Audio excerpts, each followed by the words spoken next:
steel plows, and they were one of the first and largest farming agricultural companies, and still are today, one of the biggest around the world. They were established in 1837. 1865 through 75, the gang plows and sulky plows came into use for farming. In the 70s, silos and deep well drilling came into use. And in 1880, the development of the barbed wire fences, windmills, and plow farming. More technological advances. In the 1890s, the first gasoline-powered tractors were built. They replaced the steam-powered tractors and the draft animals like oxen to pull around the carts. Also in the 1890s, the development and widespread use of the combine harvester. It combined cutting and threshing of grain crops. It reduced the amount of labor needed to harvest a hectare of wheat from 37 to 6.25 man-hours, and a hectare is around 2.5 acres of land. So it sped up the process a lot.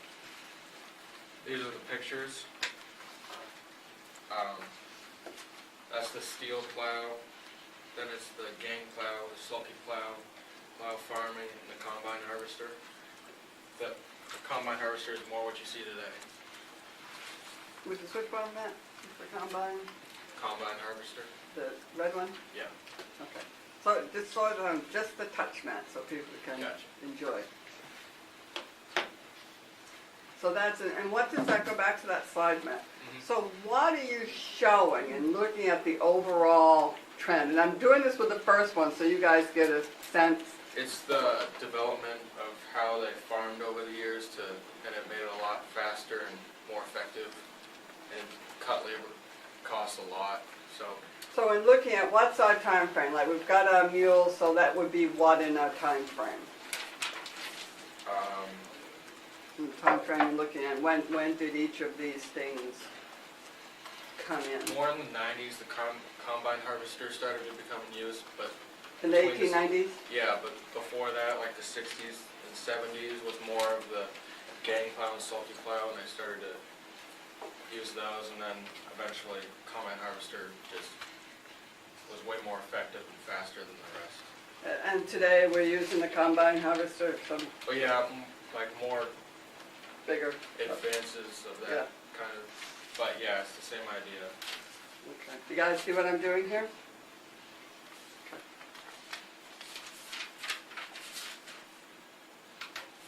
Trade and development, this is the exports. 1860 through 69, 182 million a year, or 75% of the total exports were agriculture exports. And 1870 through 79, 453 million a year, or 79% of the total exports were agriculture exports. So it was a major part of the economy at that time. And in just 10 years, it grew a lot. Farming economy. The 1870 census showed farmers were the minority of employed persons. Only 47.7% made up the workforce, which was a big deal, just because more work came in and farming was pretty big. In 1893, the United States experienced an economic crisis, and tens of thousands of farms went bankrupt. Also, in 1900, over 5.7 million farms in the United States had an average size of 138 acres. It just kind of shows there was a lot of farms, pretty big size too. Farmers in their land, these are some statistics based each year. In 1860, based on the census, the total population was around 31.5 million people.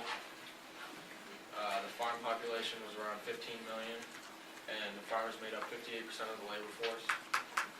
There was over 2 million farms with average acreage of 199.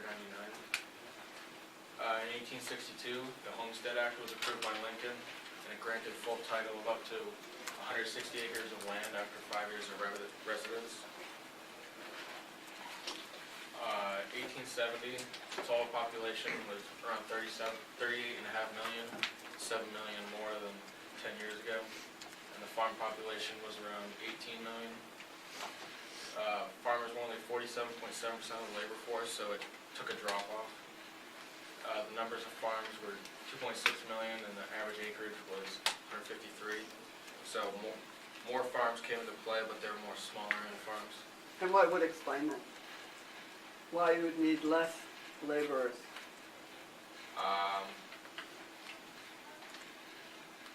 Say that question again? Why we have more farms but less percentage of the labor force? Why do you suppose? Other occupations probably came into play.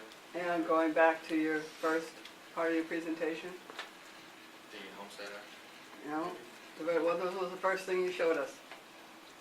Oh, technology. Right. Yep. See those So they connections, needed folks. less of a labor force because of the new technology. Yep, you're gonna make those connections. And yes, I think you're right, also other places to work too, yeah. But the technology is why you'd have more farms but less laborers. Farming organizations and movements. In 1860, there were 941 agricultural societies in the United States. And in 1867, the National Grange Organization was established. In 1874, the Farmers Alliance began, which was mostly like poor white farmers trying to have a voice. In 1891, the People's Party formed. It was a political party farmers created that ended in the 1908. This also consisted of mostly poor white farmers. Some pictures, that's the National Grange Organization, the Farmers Alliance, and the People's Party.